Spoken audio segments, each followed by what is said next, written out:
கர்த்தருடைய இனிய நாமத்திற்கே மகிமை உண்டாவதாக. இன்றைக்கு நாம் பார்க்க போகிற வேத வார்த்தைகள் சங்கீதம் புஸ்தகம், சங்கீதம் 1ஆம் அதிகாரம் 2ஆம் வசனத்தில், கர்த்தருடைய வேதத்தில் பிரியமாயிருந்து இரவும் பகலும் அவருடைய வேதத்தில் தியானமாயிருக்கிற மனுஷன் பாக்கியவான். அவன் நீர்க்கால்களின் ஓரமாய் நடப்பட்டு தன் காலத்தில் தன் கனியை தந்து இலையுதிராதிருக்கிற மரத்தை போல் இருப்பான்.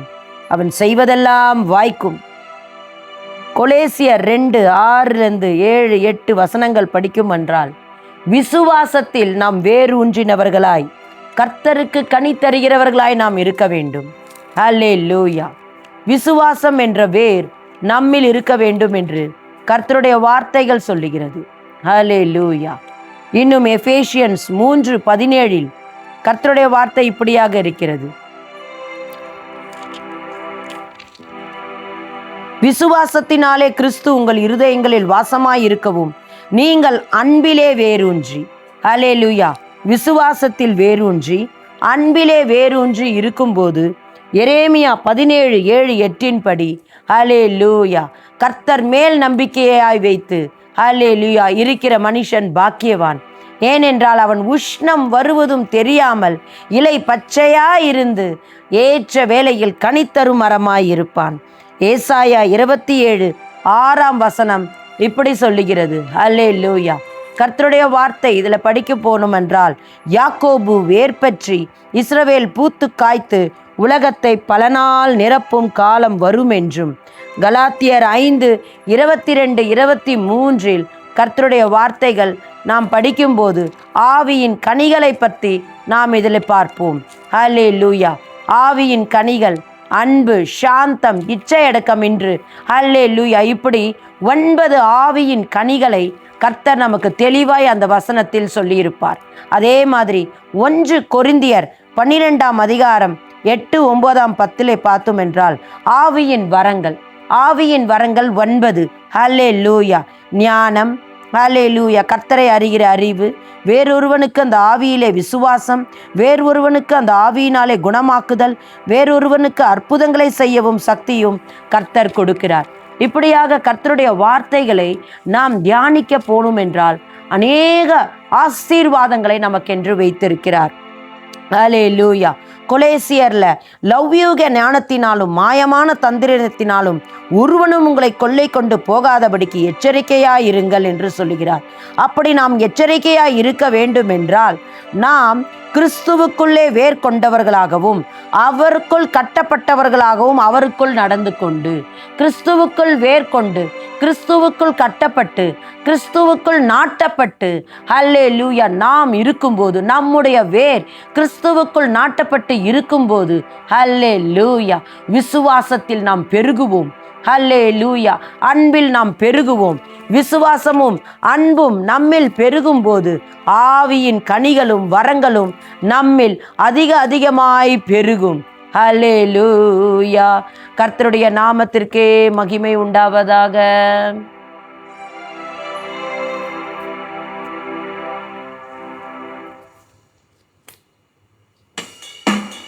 தன் காலத்தில் கனி தந்து இலையுதிராத மரத்தை போல கர்த்தருக்கே நான் கனி தருவேன். கர்த்தருக்கே நான் செழித்திருப்பேன். அவன் செய்வதெல்லாம் வாய்க்கும் என்றார். வாய்க்கும் என்றார்.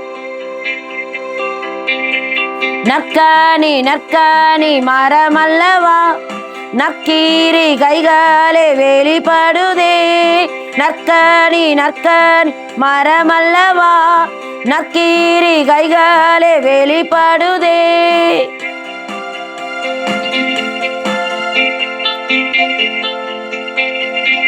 தன் காலத்தில் கனி தந்து இலையுதிராத மரத்தை போல கர்த்தருக்கே நான் கனி தருவேன். இரவும் பகலும் வேதத்தையே தியானம் செய்தே ஜெபித்திடுவேன். சித்தமே நித்தம் செய்திடுவேன். அவருக்கு பிரியமாய் வாழ்ந்திடுவேன், வாழ்ந்திடுவேன், வாழ்ந்திடுவேன். நற்கனி நற்கனி மரமல்லவா, நற்கீரி கைகளே வெளிப்படுதே. நற்கனி நற்கன் மரமல்லவா, நற்கீரி கைகள் வெளிப்படுதே.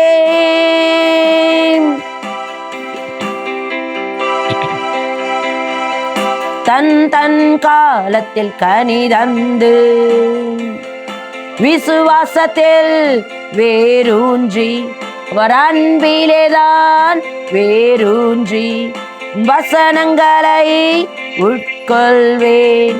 பூத்து காய்த்து கனி தந்தே, பூத்து காய்த்து கனி தந்தே.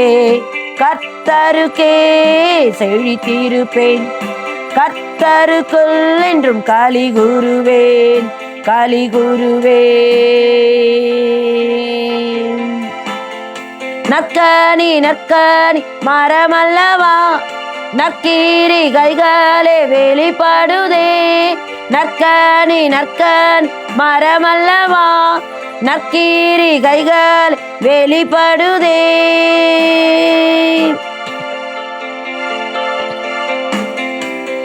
தன் தன் காலத்தில் கனி தந்து, மாவினை ஊற்றும்போது,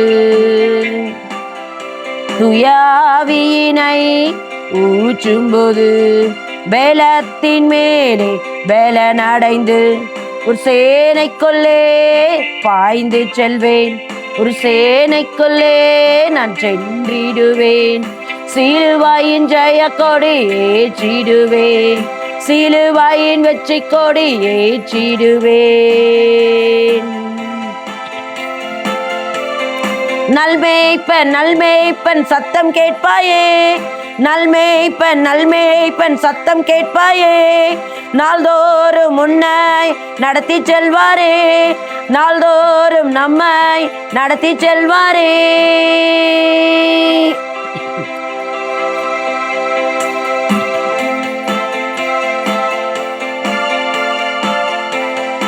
ஆவியின் கனிகளோ ஒன்பதாமே, ஒன்பதாமே, ஒன்பதாமே. ஆவியின் கனிகளோ ஒன்பதாமே, கனிகளாலே அலங்கரியும், ஒன்பது கனிகளாலே அலங்கரியும். ஆவியின் வரங்களோ ஒன்பதாமே, வரங்களினால் நிரப்பிடுமே, ஒன்பது வரங்களினால் நிரப்பிடுமே. தானியங்கள் சேர்ப்பது போல் களஞ்சியத்தில் சேர்த்திடுமே. அறுவடை காலம் வருகின்றதே, தேவ தூதர்கள் அனுப்புகின்றார்.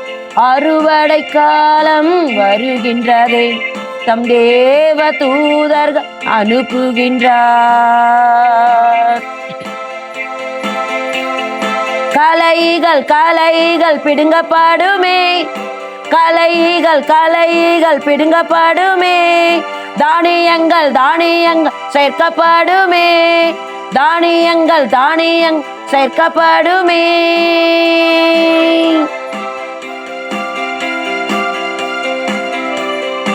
எக்கால சத்தம் தொனித்திடுமே, ஒரு நொடியிலே மறுரூபமாகிடுவோம்,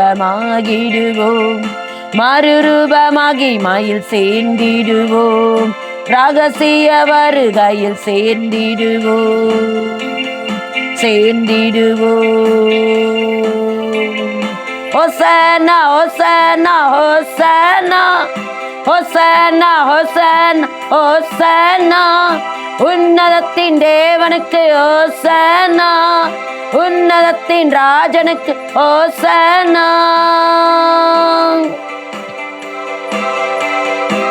ஆம் தேவ பிள்ளைகளே, இயேசு கிறிஸ்துவானவர் சீக்கிரமாய் வரப்போகிறார். ஹல்லேலூயா. கர்த்தருடைய வார்த்தைகள் ஹல்லேலூயா. மத்தேயு வசனத்தில் இப்படியாக இருக்கிறது. ஆமென்.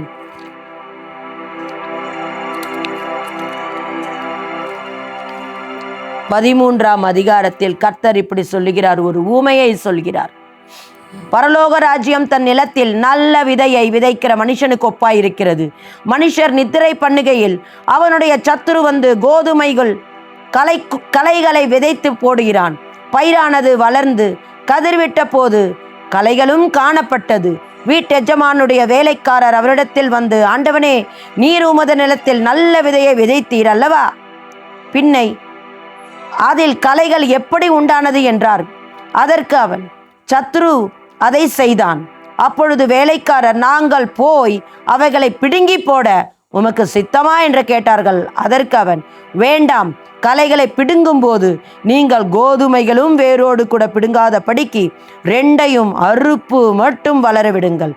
அறுக்கிறவர்களை நோக்கி, முதலாவது களைகளை பிடுங்கி அவைகளை சுட்டெரிக்கிறதான கட்டுகளாக கட்டுங்கள், கோதுமையோ என் களஞ்சியத்தில் சேர்த்து வையுங்கள் என்று கர்த்தர் சொல்லுகிறார். அல்லேலூயா. கர்த்தருடைய வார்த்தைகள் இப்படியாக இருக்கிறது. அல்லேலூயா.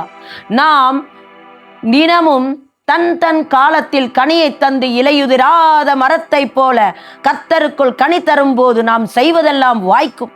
அப்படி நாம் காலத்தில் கனியை தர வேண்டும் என்றால் கொலேசியர்களை எழுதியிருக்கிற வார்த்தைகள் படி எபேசியன்ஸ்லையும் 3:17, கொலேசியர் 2:6-7-8 வசனங்களை வாசிப்போமானால், விசுவாசத்தில் வேறு ஊன்றினவர்களாய், அன்பில் வேறு ஊன்றினவர்களாய், கிறிஸ்துவுக்குள் கட்டப்பட்டவர்களாய், நாட்டப்பட்டவர்களாய், வேரூன்றப்பட்டவர்களாய், அவருடைய வசனத்தை அல்லேலூயா உட்கொண்டவர்களாய் நீங்களும் நானும் இருக்கும் போது அல்லேலூயா ஜீவ நதி நம்முள் பாயப்படும். இலை உதிராத மரத்தை போல நாம் பச்சையாக இருப்போம், கனி தருவோம். அல்லேலூயா. இன்னொரு ஊமையையும் கர்த்தர் இதில் சொல்லி இருக்கிறார். அந்த ஊமை என்னவென்றால், எக்கால சத்தம் தொனிக்கும். எக்கால சத்தம் தொனிக்கும் போது அவருடைய ரகசிய வருகை நிறைவேறும். அம்மத்திரம் களைகள் கோதுமை மணிகளோடு கூட இருக்கும். யாரையும் நாம் பிடுங்க வேண்டாம். ஹல்லேலூயா. ஆமென். ஏனென்றால் கோதுமை நெற்கதிர்களும் பாதிக்கப்படும். ஹல்லேலூயா. இவ்வுலகத்தின் கடைசி காலகட்டங்களிலே நீங்களும் நானும் வாழ்ந்து கொண்டிருக்கிறோம். இயேசு கிறிஸ்துவானவர் எப்பொழுது வேண்டாலும் வருவார். இயேசு கிறிஸ்துவனுடைய ரகசிய வருகை சீக்கிரமாக நிறைவேற போகிறது. என் தேவ பிள்ளைகளே, ஆதலால் விழித்திருந்து ஜெபியுங்கள்.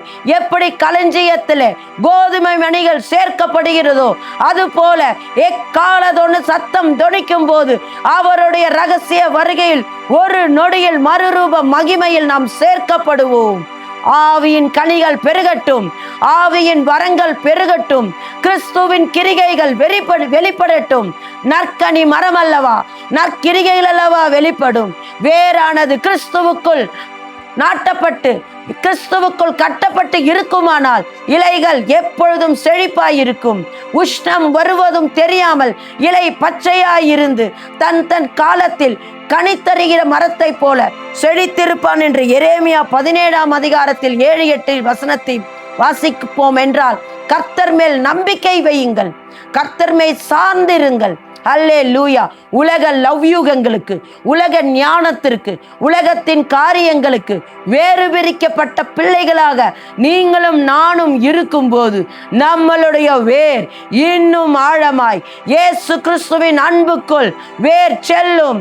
எவ்வளவு நிந்தைகள், எவ்வளவு அவமானங்கள் நம்மை சுற்றி பேசினாலும் உஷ்ணங்கள் நம்மை தாக்காது. ஏனால் அந்த உஷ்ணமானது சத்ருவின் உஷ்ணம். சத்ருவின் உஷ்ணத்தை சுட்டெரிக்க ஆவியானவருடைய அக்னிமயமான பிரசன்ஸ் உங்களை சுற்றி இருக்கும்.